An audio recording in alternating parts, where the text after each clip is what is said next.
చిత్తూరు జిల్లా పూతలపట్టులో కాణిపాక ఆలయ అధికారులు తమకు ప్రాధాన్యం ఇవ్వడం లేదని 14 గ్రామాల ఉభయదారులు ఆగ్రహం వ్యక్తం చేశారు. పాలక మండలి అధికారుల తీరును నిరసిస్తూ శుక్రవారం ఈవో కార్యాలయం ముందు ధర్నా నిర్వహించారు. ఇక ఉభయదారులు తొలినాళ్లలో ఆలయ అభివృద్ధికి తాము ఎంతో పాటుపడ్డామని గుర్తు చేశారు. ఆలయంతో ఉభయదారులకున్న అనుబంధం ప్రాధాన్యాన్ని వివరించారు.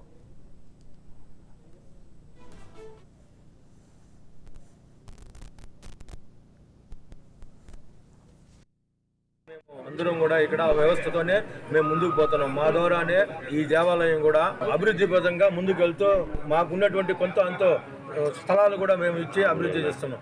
కానీ వీళ్ళు పోయిన ఆదివారం రోజు ఈవో గారు రాలేదని చైర్మన్ గారికి చెప్పాము. చైర్మన్ గారు కూడా ఈ విధంగా ఈ ఏళ్ళ చరిత్ర కలిగినటువంటి గ్రంథాన్ని ఆవిష్కరిస్తున్నాం అంటే అట్లా చేయొద్దండి, ఉభయదారులు పెట్టుకొని మీరు స్పష్టంగా చెప్పాము. మేము దీనిపైన మేము న్యాయ పోరాటం కూడా చేస్తాం. మళ్ళా ఇబ్బంది కలుగుతుంది. మా ఉభయదారులు పెట్టుకొని దానిపైన పూర్తి అవగాహన కలిగించుకొని అన్ని వ్యవస్థలతోనే మనము ఆవిష్కరిస్తామని చెప్పాం. కానీ వీళ్ళు అందుకు విరుద్ధంగా ముందుకు పోతున్నారు. నిన్న పోయేసి మన ముఖ్యమంత్రి చేతుల మీదుగా ఈ గ్రంథాల దీన్ని ఆవిష్కరించేశాను. దీన్ని మేము పూర్తిగా ఉభయదారులు అందరం కలిసి మేము ఖండిస్తున్నాం. దీనికి నైతిక వహించి వెంటనే ఈవో గారిని ఇక్కడ నుంచి బదిలీ చేయాలి. ఆయన వల్లే ఇక్కడ ఉభయదారు వ్యవస్థ పూర్తిగా నాశనం అయిపోయినది.